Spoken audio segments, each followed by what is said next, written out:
दोस्तों, इंडिया नेपाल के रिलेशंस बहुत ही फ्रेंडली और फैमिलियर हैं जो हमें इंस्पायर करते हैं।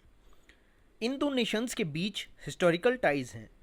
इन नेशंस की फ्रेंडशिप को रोटी बेटी रिलेशनशिप के रूप में डिस्क्राइब किया जाता है। यह क्लोज फ्रेंडशिप एक ट्रीटी के दौरान हुई थी, treaty of peace and friendship 1950। नमस्कार दोस्तों, मेरा नाम है शुभम। स्वागत है आपका एसकेआर फाउंडेशन में। बाकी के अपडेट्स के लिए आप मेरे साथ मेरे सोशल मीडिया हैंडल्स पर भी जुड़ सकते हैं। तो आइए वीडियो को शुरू करते हैं। सबसे पहले तो हम इसकी लोकेशन को देखेंगे। नेपाल भी एक लैंडलॉक्ड नेशन है। नेपाल की बाउंड्री भारत के साथ 1751 किलोमीटर की है। इस बाउंड्री पर सशस्त्र सीमा बल द्वारा पहरा दिया जाता है।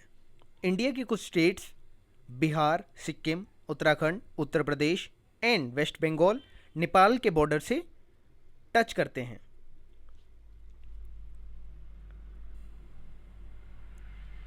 यह है सशस्त्र सीमा बल भारत की।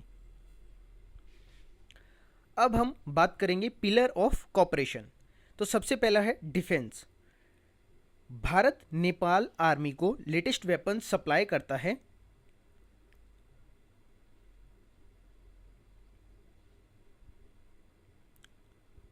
Joint exercise of India Nepal, उसे सूर्य किरण कहा जाता है।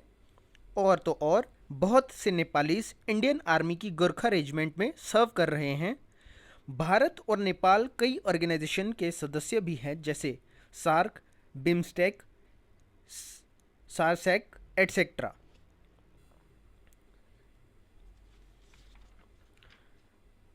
अब हम बात करेंगे economic cooperation, connectivity projects and development assistance. Bharat Nepal का बहुत अच्छा ट्रेडिंग पार्टनर है। 2018-19 में इनके बीच 8.27 बिलियन का ट्रेड हुआ था। 150 से ज़्यादा इंडियन फर्म्स नेपाल में ऑपरेट करती है। नेपाल में 2015 के अर्थक्वेक के दौरान भारत ने 67 मिलियन का अमाउंट तुरंत नेपाल को मुहैया करवाया था। अभी हाल ही में 10 रोड अपग्रेड किए जा रहे हैं तेराई रीजन में।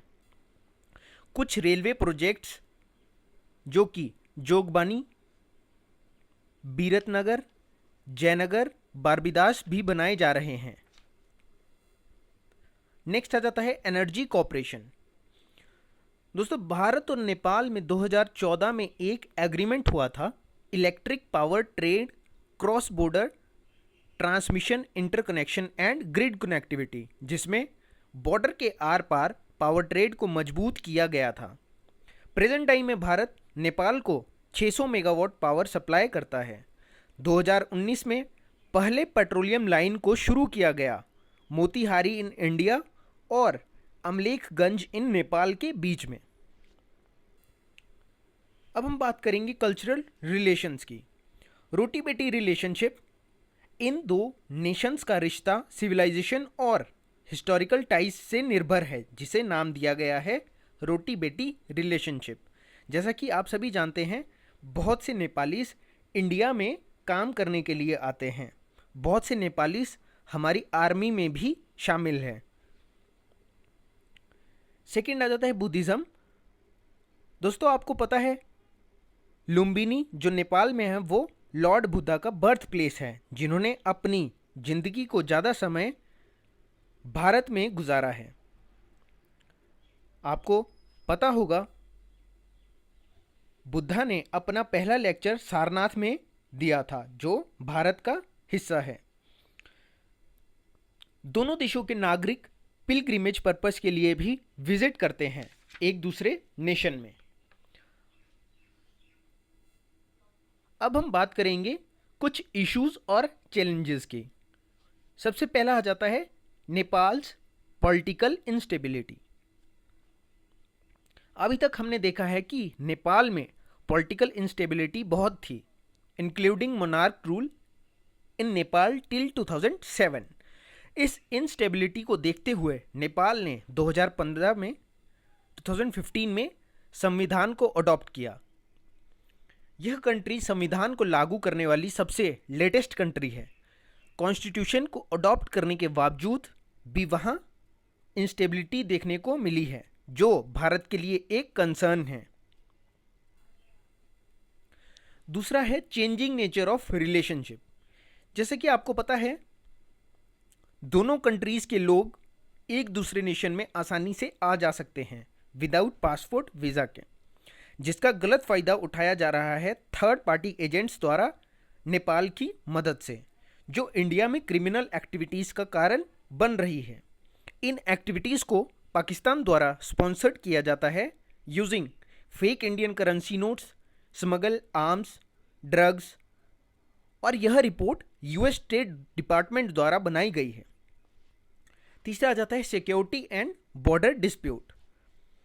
बॉर्डर डिस्प्यूट ब्रिटिश टाइम से चला आ रहा है। British Indian government and Nepali king ने ट्रीटी ऑफ सोगाली को साइन किया था 1816 में।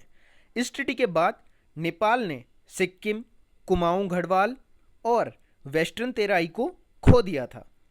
दोस्तों, इंडो नेपाल बॉर्डर बहुत से टेररिस्ट ग्रुप का हॉटस्पॉट बन गया है। 2019 में Jammu and Kashmir reorganising act के बाद भारत ने एक न्यू मैप को रिलीज किया था, जिसमें कालापानी को भारत का इंटीग्रल पार्ट बताया गया। लिपुलेख और लिम्पियाधुरा भी बॉर्डर डिस्प्यूट में रहते हैं, जो उत्तराखंड के पार्ट में है।